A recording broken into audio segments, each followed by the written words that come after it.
Welcome students. आज हम parental care in amphibians के बारे में पढ़ेंगे।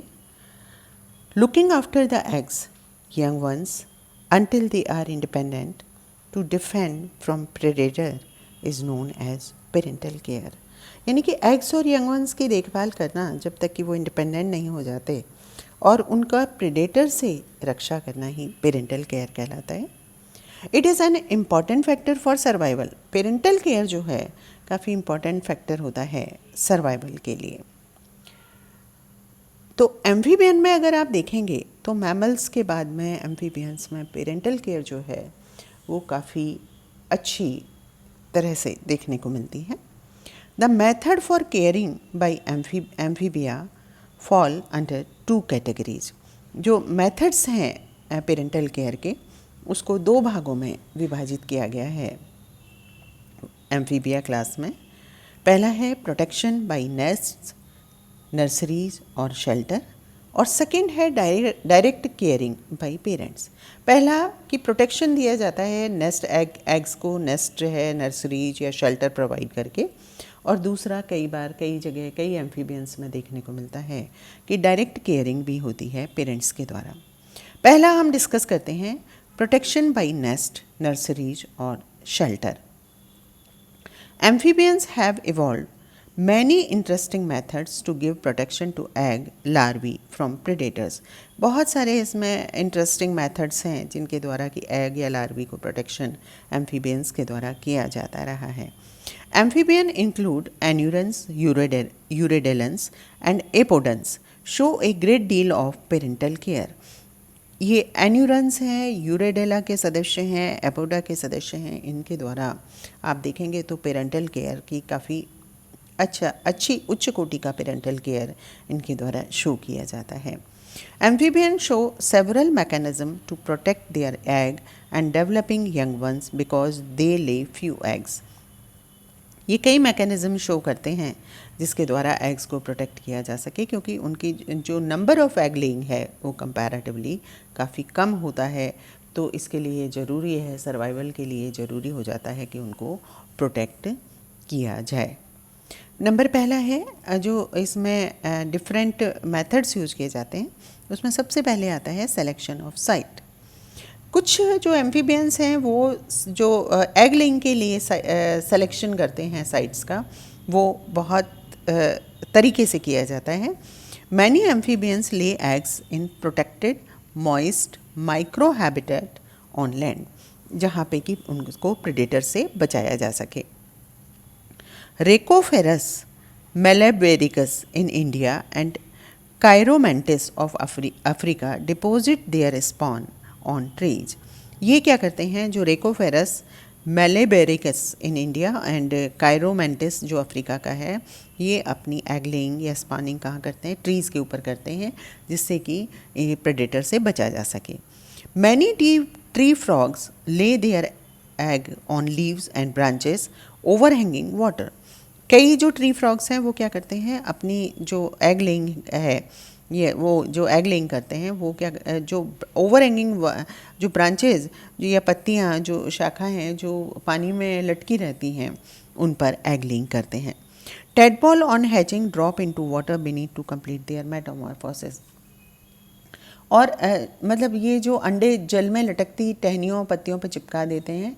हैचिंग के उपरांत क्या होगा, टेडपोल सीधा जल में गिर जाते हैं और वहाँ पर मेटामॉर्फोसिस अपना कंप्लीट कर लेते हैं।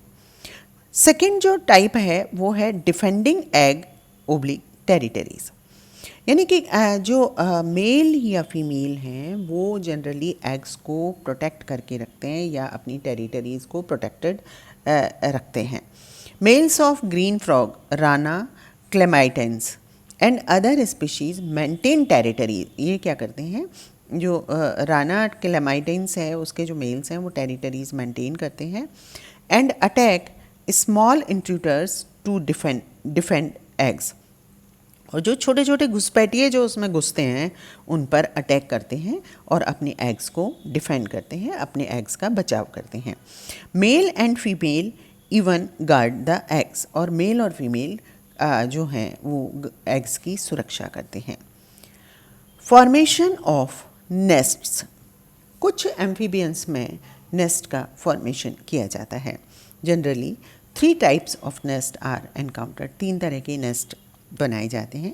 पहला है mud nest in Hyla faber. Hyla faber के अंदर अगर आप देखेंगे, parents dig a small hole in the mud for the developing egg and surplus mud act as a wall. तो जो हाइला फेबर है, एक एम्फीबियन जो है, जो फ्रॉग है, वो क्या करता है, पेरेंट एक इस मड के अंदर या कीचड़ के अंदर एक होल, एक छोटा सा गड्ढा बनाते हैं और उसमें डेवलपिंग एग को रख दिया जाता है और सरप्लस मड जो चारों तरफ है वो उसको क्या करती है, एक वॉल की तरह से काम करती है। तो इस तरह से ये डेवलपिंग एग को प्रोटेक्ट करते हैं। दूसरा टाइप का जो नेस्ट है वो आता है लीफ नेस्ट। लीफ नेस्ट किस में मिलेगा? इन फाइलोमेड्यूसा। फाइलोमेड्यूसा के अंदर अगर आप देखेंगे, a South American tree frog है। The leaf nest is built by folding the margins of the leaves.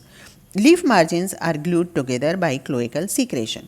In Phyllomedusa जो साउथ अमेरिकन ट्री फ्रॉग है, उसमें जो लीव्स हैं, लीव्स के मार्जिन को एक क्लोएकल सीक्रेशन जो कि स्टिकी होता है उसके द्वारा फोल्ड करके और चारों तरफ से उसको मार्जिन्स को फोल्ड कर लिया जाता है और उससे किसका, लीफ नेस्ट का फॉर्मेशन किया जाता है। It has an aperture at the base. और ये जो नेस्ट का फॉर्मेशन किया गया है जिसमें मार्जिन्स को फोल्ड किया गया है, उसके बेस पे अपर्चर होता है। The tadpole when formed fall straight into the water. और जैसे ही एग से टेडपोल का फॉर्मेशन होता है, चूँकि बेस पर एक अपर्चर होता है, उससे वो सीधा के सीधा पॉन्ड के अंदर पानी में गिर जाता है। तीसरा जो टाइप आता है वो आता है form nest.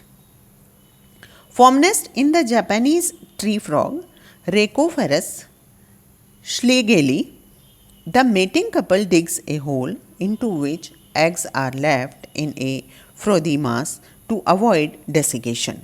During rains, hatching tadpole are washed down the sloping tunnel into pond for further development. रेकोफेरस श्लीगेली में मेल और फीमेल यानी कि जो मैटिंग कपल्स हैं, मेल एंड फीमेल, पॉन्ड के किनारे एक गड्ढा खोदते हैं और गड्ढा खोद के उसमें झाग भर देते हैं और वो झाग एक्चुअल में क्या होता है, म्यूकस होता है जो, और वहाँ पर एग लेइंग की जाती है। तो जो झाग है वो एग को डेसिकेशन यानी कि सूखने से बचाता है। वहाँ एग लेइंग कर दी जाती है और जब ड्यूरिंग रेन्स यानी बारिश के दिनों में क्या होता है, अब जहाँ गड्ढा, जो किनारे पे गड्ढा खोदा है जिसमें एग लेइंग की जाती है बारिश के दिनों में, वहाँ पे जो टेडपोल उसमें से निकलता है एग्स में, वो क्या है, पेरेंट्स वहाँ पे अंदर ही अंदर एक टनल बना देते हैं और उस टनल से बारिश के दिनों में पॉन्ड में सीधा स्लोपिंग एंड जो पेरेंट के द्वारा जो बनाई गई टनल से ये पॉन्ड के अंदर एंटर होकर आगे का डेवलपमेंट कर लेते हैं। इसके अलावा आता है जिलेटिनस बैग्स इन फ्रिंक्स के in Phrynixalus biroi. Larger eggs are enclosed in a sausage shaped transparent gelatinous membranous bag. जो लार्जर एग्स हैं वो किसमें, सॉसेज शेप्ड जो होती है, एक ट्रांसपेरेंट जिलेटिनस मेम्ब्रेनस बैग होता है, सीक्रेटेड बाय फीमेल, फीमेल के द्वारा सीक्रेट होता है। उसमें ये माउंटेन स्ट्रीम्स, ये एग्स को रख दिया जाता है और ये लेफ्ट इन माउंटेन स्ट्रीम्स, और इनको माउंटेन स्ट्रीम्स में छोड़ दिया जाता है। अल्टीमेटली वो किसी बेस पे जाके वहाँ पे चिपक जाते हैं। ये आप डायग्राम्स देख रहे हैं, ये है parental care in amphibian. A diagram जो फर्स्ट नंबर का है ये वाला, यहाँ पे आप देखेंगे तो a tree frog guarding egg glued to a leaf over hanging water. ये गार्ड कर रहा है, ये ओवर हैंगिंग वाटर में एक जो लीफ है उसको गार्ड कर रहा है। बी में अगर आप देखेंगे तो ये जो रेकोफेरस श्लेगेली है इन ए स्लोपिंग बरो नियर वाटर। तो ये जो बरो है यहाँ से स्लिप होके और ये आ जाते हैं और ये झाग से भरा हुआ यहाँ पर ये गड्ढा है और उसमें ये टनल बनी हुई है। तो बारिश के दिनों में जैसे ही एगलिंग होती है टेडपोल से ये नीचे यहाँ पर आ जाते हैं। तीसरा है form nest floating on water. यहाँ पे देखिए आप, ये floating from nest on water, ये आपको फॉर्म नेस्ट का है। और चौथा है mud nest of Hyla faber. Hyla faber में यहाँ ये मड नेस्ट बनाया गया है, एक गड्ढा खोदा गया है और जो एक्सेस मड है वो वहाँ पे वॉल का काम करती है। तो ये थे by nurseries, by formation of nest and by shelter किस तरह से एम्फीबियंस में पेरेंटल केयर की जाती है। दूसरा क्या है, direct caring bye parents. Direct कैसे केयरिंग की जाती है या डायरेक्ट कैसे पेरेंटल केयर की जाती है, इसके भी कुछ एग्जांपल्स, बहुत अच्छे एग्जांपल्स एम्फीबियंस में देखने को मिलते हैं। Coiling around egg in Ichthyophis. Ichthyophis में अगर आप देखेंगे, the female lay large eggs in burrow in damp soil and carefully guard them by coiling her body around them until they hatch। आप ये देखिए, ये डायग्राम में आप देख रहे हैं फीमेल कॉइलिंग अराउंड एग, ये एग्स हैं, उसके चारों तरफ फीमेल इक्थियोफिश इस तरह से कॉइलिंग कर लेती है, इनको प्रोटेक्ट करती है और प्रोटेक्ट करके, और जब तक हैचिंग नहीं हो जाती, जब तक इससे टेडपोल नहीं निकल जाते, तब तक उनको इसी तरह से किसी कैविटी में रहकर और इनको प्रोटेक्ट करती है।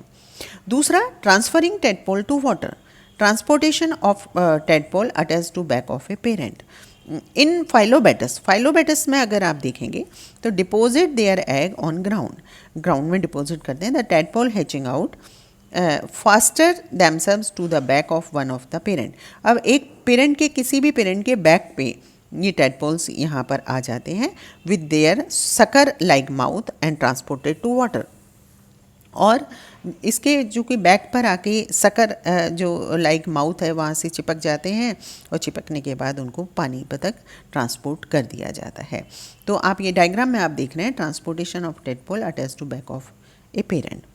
तीसरा है, वो है egg glued to the body. Eggs glued to the body. Many amphibians carry the egg glued to the body. In the dusky salamander, female carries the string of egg coiled around her neck until they have hatched. यहाँ पे आपने देख रहे हैं कि ये जो dusky salamander है उसमें egg coiled around the neck of the female. Egg जो है वो अपने चारों तरफ, नेक के चारों तरफ एक माला टाइप की बना लेते हैं जब तक कि वो हैच्ड नहीं हो जाते या जब तक उसमें से जो यंग बन्स हैं वो नहीं निकल जाते। ये आपको डायग्राम में यहाँ पे देखने को मिल रहा है। नेक्स्ट आता है एग्स इन बैक पाउचेस।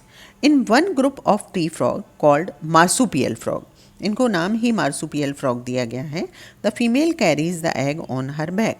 यहाँ पे आप देखेंगे ओपन ब्रूड पाउच और मार्सुपियम, ये ओपन ब्रूड पाउच है, ये फ्रॉगलेट्स है और ये एग है। The female carries the egg on her back either in an open Oval depression और एन इंडिविजुअल पॉकेट। और या तो इंडिविजुअल पॉकेट्स में भी हो सकता है या ओपन डिप्रेशन में भी हो सकता है। तो फीमेल बैक पर एग्स को कैरी करते हैं और इसको मार्सुपियल फ्रॉग कहा जाता है। In Pipa, skin of female back become thick, vascular, soft and gelatinous in breeding season. Pipa का अगर उदाहरण देखें आप, तो उसमें पाइपा के अंदर क्या होगा, जो फीमेल के बैक की स्किन है, फीमेल की पीठ की जो स्किन है वो थिक हो जाती है, वेस्कुलर हो जाती है, सॉफ्ट हो जाती है, जिलेटिनस हो जाती है ब्रीडिंग सीजन में। The male presses fertilized egg against females back. और मेल क्या करता है, जो फीमेल्स के बैक है, पीठ है, उसमें फर्टिलाइज्ड एग को प्रेस कर देता है। Where they sinks into individual pits. और वहाँ पर ये आप देख रहे हैं या डायग्राम में आप देख रहे हैं, ये इंडिविजुअल पिट्स हैं, उसमें वो सिंक कर जाते हैं, उसमें वो अंदर धंस जाते हैं और बाद में इनसे यंग वंस निकल जाते हैं। Organ as brooding pouch. Male of South American Darwin's frog जो है राइनोडर्मा डार्विनी pushes at least 2 fertilized egg into his relatively large vocal sacs। इसके जो वोकल सैक्स हैं वहाँ पर 2 जो एग हैं, जो फर्टिलाइज्ड एग हैं, उनको वोकल सेक्स में पुश कर दिया जाता है। राइनोडर्मा डार्विनी नामक जो फ्रॉग है साउथ अमेरिका में पाया जाता है, वहाँ वोकल सेक्स जैसे कि आप इसमें डायग्राम में देख रहे हैं। Here they undergo complete development to emerge out as fully formed froglets. और जैसे ही फुली फॉर्म फ्रॉगलेट्स में डेवलप हो जाते हैं उसके बाद उनको बाहर निकाल दिया जाता है। विविपैरिटी। सम एन्यूरेंस आर ओवाविविपेरस। दे रिटेन, कुछ ऐसे होते हैं जो ओविपेरस होते हैं। They retain eggs in the oviduct, वो ओविडक्ट में ही एग्स को रिटेन करते हैं। And the female give birth to living young. और जो फीमेल है वो लिविंग यंग को जन्म देती है। African toads Nectophrynoides and Pseudophryne give birth to little frog. और अफ्रीकन टोड्स भी कुछ ऐसे हैं जो कि लिटिल फ्रॉग्स को जन्म देते हैं। तो उस केस में क्या होता है, प्रेडेटर से एग्स का जो सर्वाइवल है वो कंपैरेटिवली ज़्यादा हो जाता है। The above listed ways demonstrates how the parental care is manifested in amphibians। तो इस तरह से आपको बताया गया कि किस तरह से एम्फीबियंस में पेरेंटल केयर काफ़ी उच्च कोटि की देखने को मिलती है। Although it has taken a perfect shape in mammals, the phenomena of parental care is quite well developed in amphibians, where extreme modification in structure and behavior are observed। तो यहाँ पर एम्फीबियंस में जो है, हालांकि मैमल्स में देखा जाता है पेरेंटल केयर, लेकिन एम्फीबियंस में भी काफ़ी अच्छा वेल डेवलप्ड पेरेंटल केयर देखने को मिलता है। तो ये था parental care in amphibians. Thank you very much.